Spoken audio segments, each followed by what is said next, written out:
Hi everybody, it is time now for the bowl matchup show, and first of all, before going any further, a big apology for not getting this out sooner. No pun intended, by the way. The month of December, as many of you know, is very busy, and as many of you know, I am a family guy, and I'm not talking about Peter Griffin either. Yes, families, Christmas, those things take higher priority, higher precedence. So I'm just now getting to my report of Oklahoma and Connecticut in the Tostitos Fiesta Bowl, which will be New Year's night. I believe kickoff is just after 7 o'clock, maybe 7:30, and the game will be on ESPN. The Sooners, by the way, the line hasn't changed. They are still an overwhelming favorite to beat the Huskies. 17-point favorites to defeat UConn. Oklahoma, of course, playing in their 8th BCS game in the last, 11 seasons, while the UConn Huskies are playing in their first ever BCS game. And they've only been, by the way, a Division I program. They've only been an FBS program since 2000, and this is just their 7th year of playing in the Big East Football Conference. So a remarkable achievement for Randy Edsall's team at UConn. Had a terrific year. But again, my apologies for not getting this out earlier. What can we say? December is a pretty crazy month, but it's been a pretty good month, by the way. Before we talk about Connecticut, before we break down the Huskies, of course, for Oklahoma, since their Big 12 win over Nebraska, a lot of things have happened since then, over the past few weeks, but they've been things off the field, and it's basically about coaching. Kevin Wilson, it's pretty much old news by now, will be the head coach at Indiana, but he will be a part of the OU coaching staff for this upcoming game against Connecticut. However, he will not be offensive coordinator. He'll be more of a positions coach, while Jay Norvell and Josh Heupel are the new co-offensive coordinators, with Heupel having a leg up over Norvell because Heupel will be the play caller effective Saturday night against the Huskies. So we're going to get to see Josh Heupel lead Oklahoma in a whole nother direction. Of course, he was a quarterback on the national championship team just 10 seasons ago, and here's Heupel now play calling, but he will do it as the co-offensive coordinator. So Heupel takes on the position that usually gets more scrutinized than that of the head coach, and that's because of the play calling. So hopefully Heupel can do pretty good things, and I feel that he's going to. I think he's an up-and-coming coach, and I think in a few years he's going to be a head coach somewhere. So that's terrific news for Heupel, and also good news for Norvell getting that promotion to be co-offensive coordinator along with Heupel.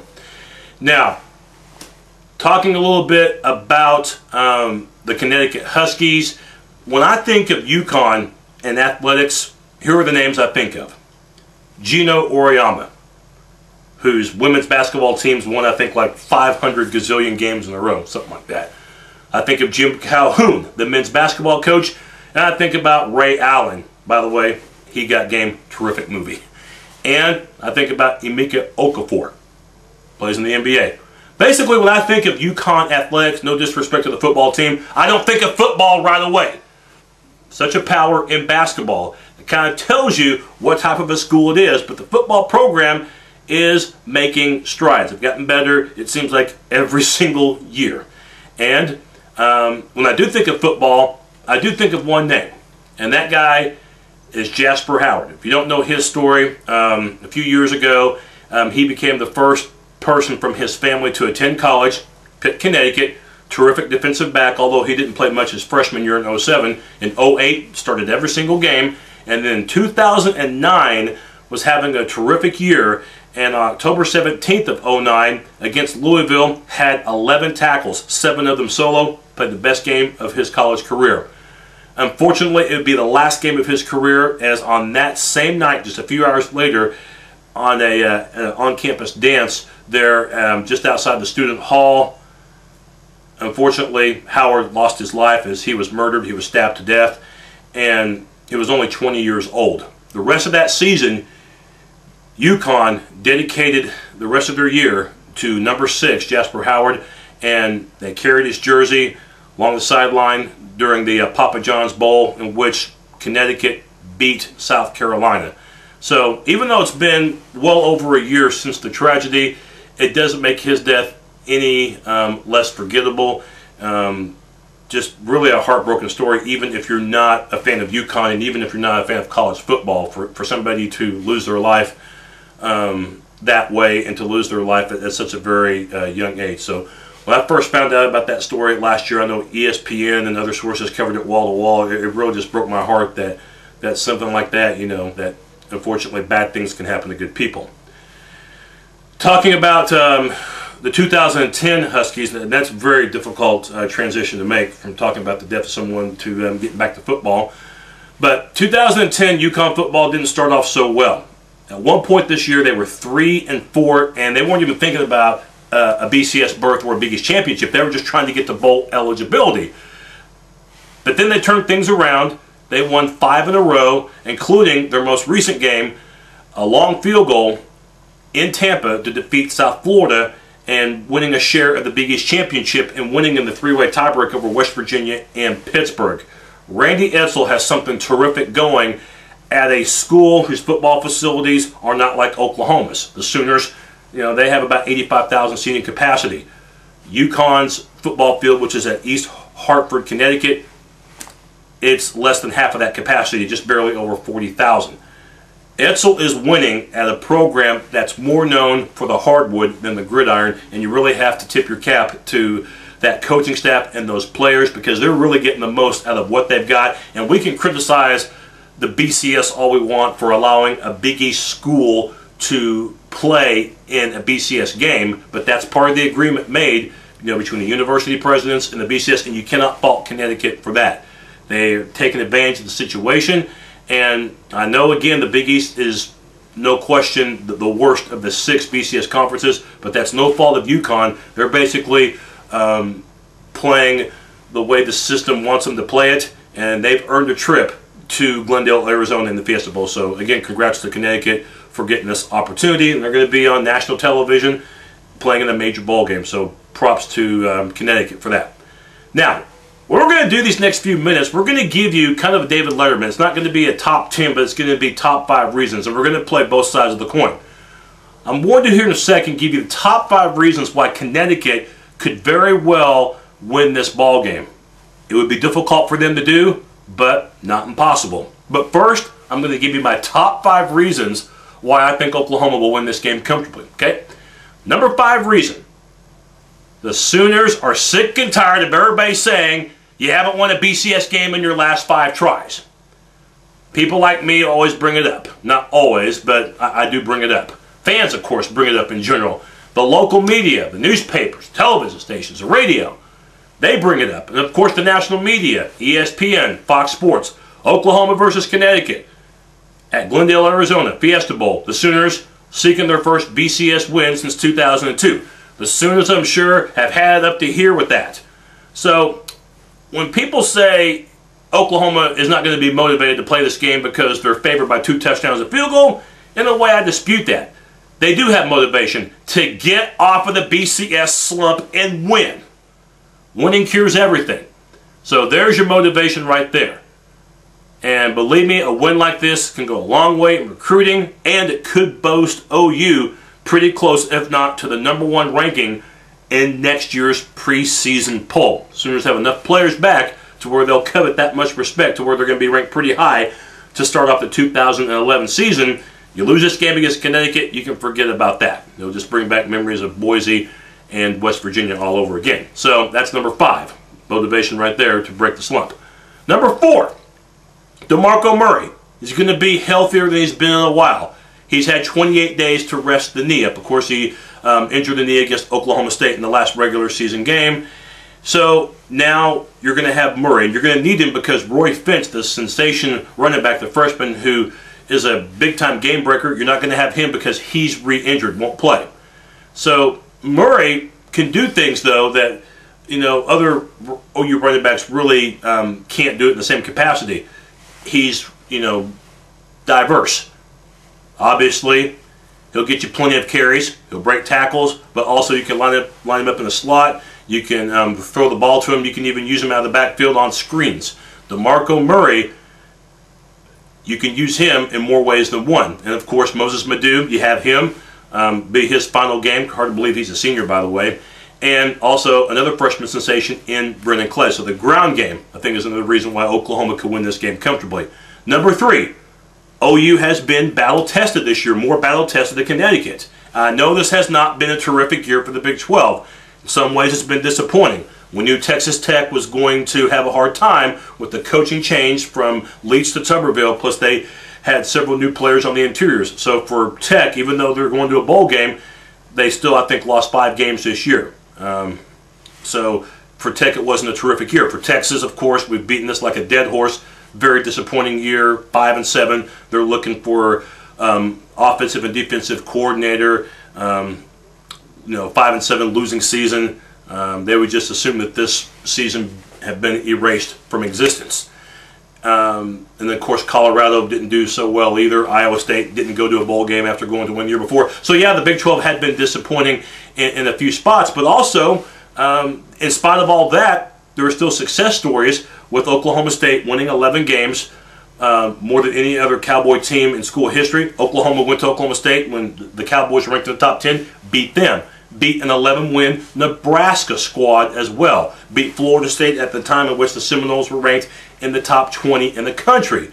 And the 2 losses, you know what? There's nothing wrong with losing to a 10-win team in Missouri. Although, how in the heck did they lose to Iowa in the Insight.com Bowl? But that's for another day. Lost to an A&M squad that beat both Oklahoma and Nebraska and won 6 games in a row to end the year to go at 9-3. In the meantime, you look at Connecticut. Some of their losses this year were head-scratchers. Lost to a Louisville team that barely finished above 500 at 7-6, and lost to a Rutgers team that didn't even go to a bowl game, finished with the losing record. Bottom line is, the Big East, and I've already mentioned this before, not a good conference at all. They only had one ranked team in the regular season, that was West Virginia, who just got shellacked in their bowl game against North Carolina State. So the competition, the only way you really get better is when you play better competition than your opponent, and in the case of Oklahoma, it's not even a comparison as far as the schedules. Oklahoma's been more battle-tested this year. The number 2 reason why I think Oklahoma should win this game comfortably. Connecticut is one-dimensional. We're going to talk about UConn's running game in just a little bit because it is sensational with a capital S. But they are the 9th worst passing team in the country out of 120 teams. Stats do not lie. Jordan Todman, the running back for Connecticut, might scare you, but Zach Frazier, the quarterback, does not. In fact, Connecticut has fewer passing yardage per game than rushing yardage. That's all you need to know. So, if Todman gets contained, it could be a very long night for the folks from East Hartford, Connecticut. Number 1 reason why I think Oklahoma should win this game comfortably, quite simply put, they are the more talented team. They're faster, more athletic, more depth. It is that simple. Okay, that's one side of the coin. Now for the other side, to be fair, because on this show, you know I kind of like to look at both sides, okay? Top 5 reasons why Connecticut can make this a game, and although it would be difficult, it would not be impossible for them to win. Number 5 reason is because of Oklahoma's struggles in BCS games. We talked about how that could help motivate Oklahoma. It could help motivate UConn as well. Do not think Randy Edsall, the Husky coach, does not remind his team, you know what, nobody thought Boise was going to win at the Fiesta Bowl, and they did. Heck, nobody thought that, very few people thought West Virginia, a team from our conference, was going to beat Oklahoma. West Virginia ran for over 350 yards that night in Glendale and beat the Sooners by 20 points. That's got to give Connecticut a lot of hope and optimism that, you know what, if those teams can do it, why can't we? We're having a pretty good year, just like those teams did. Number 4 reason why Connecticut can make this a game and, you know, perhaps pull off the upset. The Connecticut defense is not bad. One of the top 30 in the country as far as points allowed. They only give up 19 points a game. They're opportunistic as well. They've run back 4 interceptions for touchdowns, including the most recent game against South Florida. A touchdown that basically helped them win the game because Connecticut won that game by 3 points. So the defense is not bad. Number 3 reason, Connecticut is hot right now. I mean, forget about the fact that they were 3-4 at one point this year. They won 5 games in a row since. And really, it matters about what you're doing right now. What you did back in September doesn't mean a whole heck of a lot. if you have the momentum right now, that could carry over to this bowl game. So Connecticut, they're 8-4. That record's not going to wow you, but their 5-game winning streak should. Number 2, Jordan Todman. The guy is a stud. 2nd in the country in rushing yardage, as far as rushing yardage per game. 2nd in the country in rushing attempts. 4th in the country in total rushing yardage. He averages over 5 yards a carry. Runs behind a pretty physical offensive line. Oklahoma, front 7, must be ready for Jordan Todman. You can contain him, you win the game, but if he's rushing for 150, 160 yards, suddenly you got a problem because you have to adjust your defense, and that could open up a passing game for the Huskies that's been pathetic this year. But you don't contain Todman, then the floodgates are loose. And then the number 1 reason why UConn could make this a game, if not win the game, they come in with nothing to lose. They're a 17-point underdog. Heck, a lot of UConn fans, I'm sure, don't think that they can win this game. But it matters what UConn thinks. They are playing with house money. So what I'm saying is, expect the unexpected. Will we see Statue of Liberties? Will we see a hook and lateral? Will we see a halfback pass? Will it be Boise from 4 years ago all over again? Wouldn't rule it out. One prime example I'm going to give you, and I know it's an NFL reference and I don't really care for them, but it's a Dallas Cowboy reference and I love this story. Back in 1989, Jimmy Johnson, his first year as head coach for Dallas, they were the worst team in the league. They were just simply put way too young, too inexperienced.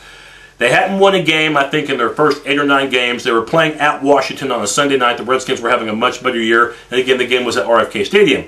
Well, before the game, Jimmy Johnson tried a different approach. He told his team, he said, guys, if you're going to fight a gorilla, meaning the Washington Redskins, you simply don't hit the gorilla and let him hit you back. In other words, you don't get into a punching match with the gorilla. He says, if you're going to fight the gorilla, what you do is you hit the gorilla and then you run.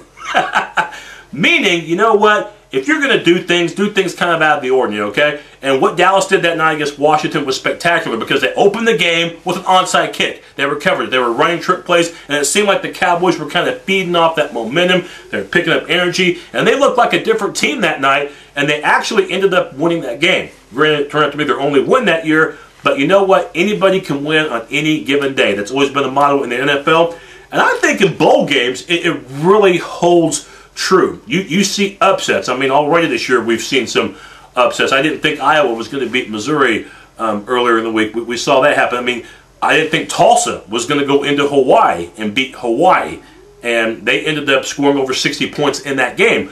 Upsets happen in college football. And I know Oklahoma is a massive favorite to win this game. But remember, UConn comes in with nothing to lose. And that's why it is so important. And this is going to be one of my 4 keys to the game for Oklahoma. Get rid of the butterflies, okay? Get off to a blazing start, because what's going to happen if you don't, UConn is going to pick up confidence, and if at halftime Connecticut's ahead, or if it's tied, or if Oklahoma's lead by a slim margin, you know what? Connecticut's going to have a much more positive approach coming into the third quarter than they did in the first quarter, and you don't want an underdog hanging around. You don't want them picking up confidence, and there are going to be a lot of fans of this game that aren't going to have allegiance to either Connecticut or Oklahoma. Who do you think they're going to root for? Probably the underdog. So you don't need, if you're Oklahoma, for this to become like a road game, and that could happen if, in fact, you do not take care of business early. Number 2, Jordan Todman, we mentioned it earlier, big key to this game, Oklahoma, you better contain him. Number 3, Landry Jones makes smart decisions. Just like in the Nebraska game, if you have to throw it away, fine. Even if you have to take a sack, that's better than a fumble or a turnover. So remember that. And then number 4, a special fiesta. Remember, Connecticut has run back 2 kickoffs for touchdowns this year. Positive, though, for Oklahoma, Ryan Broyles, who's had some ankle difficulties during the latter part of the year. You've had about 28 days to get ready, so he'll be a little bit healthier. Broyles could be a difference maker as a receiver, but also returning punts as well. So special teams is something you can't ignore. Final thoughts on this game. Unless the Sooners just absolutely take Connecticut lightly and or have a turnover fest, in other words, if Oklahoma commits 4 or 5 turnovers, unless those things happen, there's no reason to think that Connecticut is going to do what Boise State and West Virginia did, upset Oklahoma. I think the Sooners will win this game, and I think they're going to win it comfortably. I'm going to go 38-14, UConn to not cover the spread, and for UConn to simply not be able to match Oklahoma. For the Connecticut Huskies, it's been a nice year, but they're going to be going against an up-tempo offense. I think that's going to give them problems, and I think UConn has Oklahoma's undivided attention, and that in itself is really going to help the Sooners. They're not going to look over the Huskies at all. I look for Oklahoma to win 38-14 and to finish at 12-2. My post-game show, by the way, will be Sunday night. Unless something else happens where I can get on earlier, it will be Sunday night, the night after the game. So be checking for that. Hopefully, everybody enjoyed my Fiesta Bowl preview and also my Big 12 Bowl preview show as well. 38-14, that's my final score prediction. OU to win over UConn.